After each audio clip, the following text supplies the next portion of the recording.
Hello, dear friends. This is Grandma Jeannie. I'm doing something a little different tonight in my workshop. I'm going to do something I've never done before. I thought I would record it for myself so down the road I'll know what I did, and my dollhouse friends will know what I did also. I'm going to remove a door from a Mark's house. It's this one here. Why would I do that? Well, the reason I want to do that is I'm working on a house that's similar to this. It's in a little better shape, and I'm getting it ready to go to one of my dollhouse friends, but it is missing a door. This one's going to have some work done to it before it's ready to find a new home. In preparation, I've taken this wall out already. I know from other houses that there's a plastic prong here that fits down in this metal tube and a plastic prong here. So I'm going to have to pry this tube open a little bit and get that out without breaking those prongs off. I'm not sure how hard this is going to be, and once I get that done, I'm not sure if I'll be able to get it in that other house or not, but we're going to try. I'm going to start with using my trusty tool, a steak knife. In order to get the right leverage, I've turned this house upside down. And my first thing, my steak knife didn't work because it's too long. I can't get it in there and get it laid flat. I just about can now, but at the start I could not.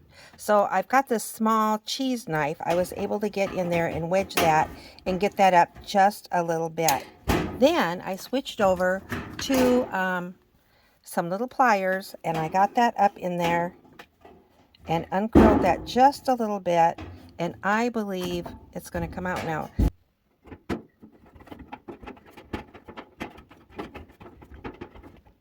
I think I'm going to have to do the same thing here at the other end of the door because I'm not quite getting the leverage to get that up out of there. Full disclosure, I think I got it done, but it didn't go that well.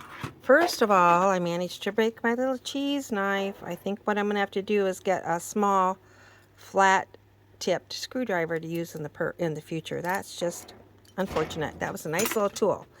I couldn't get in there and get that undone, so I had to take the floor off, which I really didn't want to do, but I think this floor has been enough. It's over there. It's going to have to probably come off anyway eventually to get straightened out.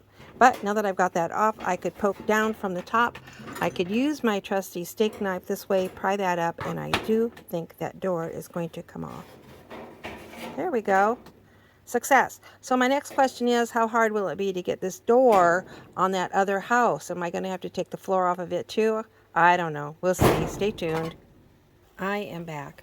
This is my better house, the house that's going to get the new front door. I learned my lesson. In order to get that door on, I took the floor off of this house. Now that I have it upside down and I'm looking, I can see the knob there from the previous door. So I'm going to have to get this round tube here pried up a little bit so that I can get that new door in there, and I'm going to have to get that little tab out of there.